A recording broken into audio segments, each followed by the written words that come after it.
So I'm delighted to welcome Saleemul Huq from IIED, the International Institute for the Environment and Development. Saleem, you're a regular at these conferences, and many of our viewers will have seen us speak to you in Bonn and also in Copenhagen. What's the update here in Cancun? Well, I'm still reasonably optimistic. We have a couple of more days to go. The ministers are in town. Some heads of state are in town. They gave their speeches yesterday.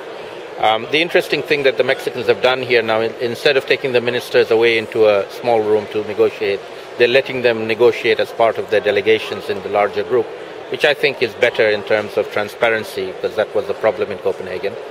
They have another 2 days to iron out the remaining details. In the last week, quite a lot of the small print details that the negotiators were stuck on have been ironed out in quite a few of the tracks. A few of them still remain. Hopefully the ministers might be able to resolve them. But having said that, the sense of optimism is only in the context of a much lower ambition in Cancun. We've all given up on the high ambitions that we had in Copenhagen. And so what we are hoping for here is basically some agreement on what the $30 billion over 3 years money will buy and be spent on. And in the negotiations, agreeing on 3 of the 5 tracks, namely adaptation, RED, and technology. And all 3 of them are actually quite close to agreement. Okay. And in terms of like the high politics of these talks, if you like, we've just seen Todd Stern come out in the US press conference and say that the bottom line for them is that the Copenhagen Accord has to form the basis of an agreement. He said didn't want to lose the signature achievements of that. Is that going to pose the same kind of problems here that we saw previously in Copenhagen? I think we've had a year to mull over what the Copenhagen Accord being noted by the UNFCCC and not adopted by the UNFCCC, for those who follow this minutiae of the legal language, means. And I think we are coming to a solution. The main things in the Copenhagen Accord were the money. Right? They're in this accord which is not in the UNFCCC. So let's bring it into the UNFCCC. Nobody objects to the money being brought in and being recognized in the finance track of the negotiations. The other element of the Copenhagen track was the pledges for emission reductions that particularly the large developing countries made at Copenhagen, and then post-Copenhagen every country has come forward with their plans. These are basically voluntary plans.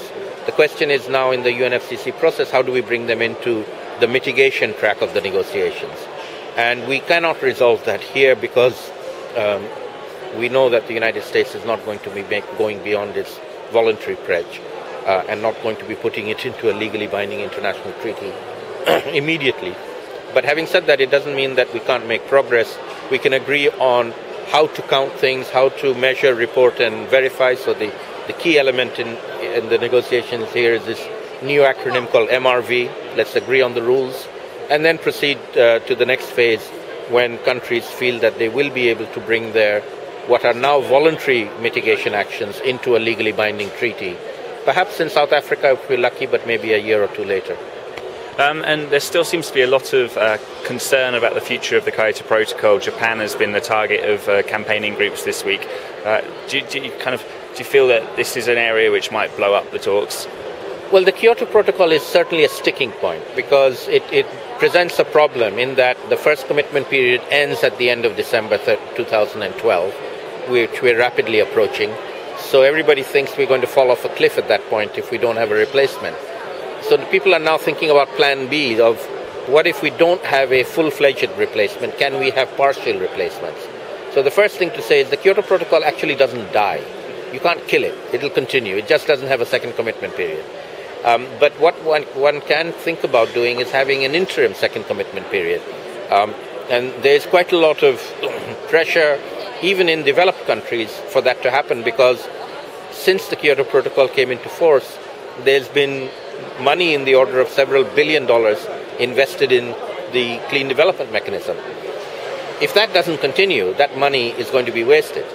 And so there is pressure for some continuity of the clean development mechanism of the Kyoto Protocol to be retained.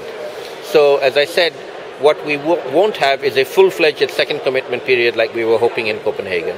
But we can, I think, look forward to an interim not replacement, but a short-term second commitment with some of the countries, some bits of it being agreed to take on.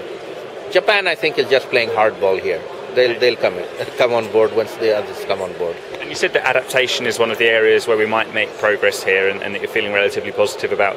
And I know this is your kind of area of specialism. So, what about these observations that adaptation money isn't flowing and that the money in the Fast Out Fund isn't going to adaptation? Because in Bonn you told us that these finance issues are going to be critical to trust and critical to lubricate these negotiations. Is the money going to the right places? Are we seeing enough? And is it building trust? Well, that's really the crux of the matter here. I think the adaptation track negotiations are actually in two parts. There's the adaptation negotiating text, which is actually in very good shape. But that isn't really where the contentious issue is. The contentious issue is in the finance track. We need to know how much money is there going to be for adaptation to do the things we agree to do in the track. Everybody agrees on what needs to be done. It's about how much money is there going to be. So the question is, of the 30 billion that was promised, how much is going to be adaptation money?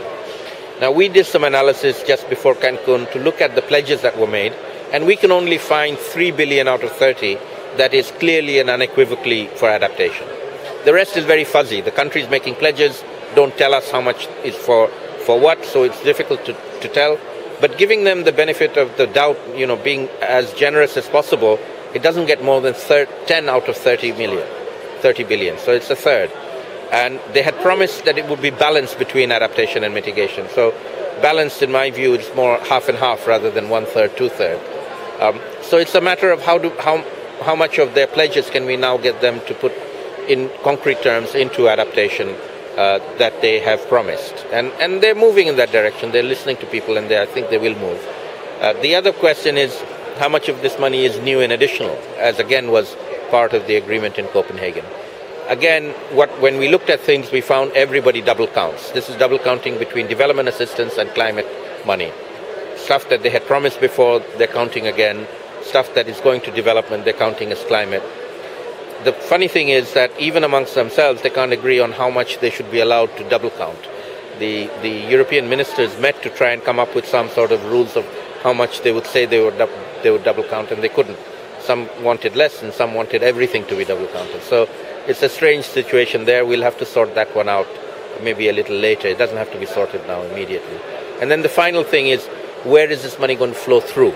And that's the critical issue here, because the countries that are pledging the money clearly want to be in control of who they give it to and how they give it, which means their first preference is to give it through their own bilateral aid agency. So for the UK, it's the Department for International Development, for the US, USAID, etc. And they're doing that. The second preference is to give it to institutions like the World Bank that they know and they trust and they control. And only third and very low down that pecking order is putting it into funds that already exist under the Framework Convention, like the Least Developed Countries Fund or the Adaptation Fund. The developing countries are arguing for the opposite. They're saying we have adaptation funds under the convention, your adaptation money should come through them, rather than you spending it on who you like, which is what is happening now. Again, the outcome is always going to be a compromise. They'll do what they like with some of it, they'll put some of it into the pot that the developing countries want. And is that likely to be a sticking point? Because we actually had the World Bank on the show yesterday, and they were saying, well, loans is the best we've got to work with, and we've already got the infrastructure in place, so we know we're clearly best positioned to do this. And yet there seems to be a lot of genuine concern, both from developing countries and also some of the big activist groups here. What's a compromise going to look like in those circumstances? Well, I think the compromise is unavoidable in the sense that these things are already happening. You can't unblock them. The bank has money, it's spending money, donors are giving them money. So we will, for the next few years, have a multiplicity of funds. We have to work with that. Going into the future with the long-term fund, the green fund or the climate change fund that is being discussed, if that structure comes into place and that becomes the preferred option, that might replace all of these parallel funds. But I think the parallel funds will exist for another few years to come. With regard to the World Bank's experience and the reason why developed countries prefer to put their money through them, I think that's more to do with just simply the fact that they can handle large amounts of money in billions of dollars. They have no track record on adaptation any more than anybody else. Okay, so in fact, one can argue that they've been maladapting investments rather than doing adaptive investments. So they're going to have to learn what adaptation is themselves before they're going to be able to help anybody else do it. But what they do well is handle lots of money. And so right now, parking billions of dollars with them is the preferred option from the developed countries. And then you said red was another area where you thought there was going to be progress made here. That's obviously a really contentious issue, and lots of groups are very worried. We even heard that some of the kind of more mainstream groups that have traditionally been supportive of it were saying the text was in a bit of a dodgy state of affairs yesterday. What gives you confidence that we can make progress? I think on red, the reason I'm confident is that in principle there's a lot of agreement. It's a good thing to do. Countries should be compensated or benefited financially for preserving their forests. The devil's in the details of how you do that. How do you protect indigenous people? How do you do it in a manner that doesn't result in corruption by the governments that receive the money? These are genuine concerns, and we need to deal with them. The reason I think I'm optimistic is that, again, what we are agreeing in Cancun isn't the final word. It's an interim arrangement. It's let's start the ball rolling, do things, learn from them, and then later on when we have a bigger deal, we will have a red component in that is more robust. We cannot design everything to perfection before we do anything. Inevitably, we'll make mistakes. We'll have to learn from those mistakes and correct them. So it's better to start something that is imperfect, learn as we go along and perfect it and improve it, than to say we have to agree the perfect deal before we do anything. And on the issue of technology transfer, this is kind of regularly cited as one of the easier parts of these talks. What's going to happen? Well, I don't follow that closely, so I'm giving you very second-hand information. You need to find a technology transfer wonk. Put you in a difficult position. But what I hear is that basically the major demand is for a technology transfer funding window that is being agreed, a mechanism that will be part of this green fund.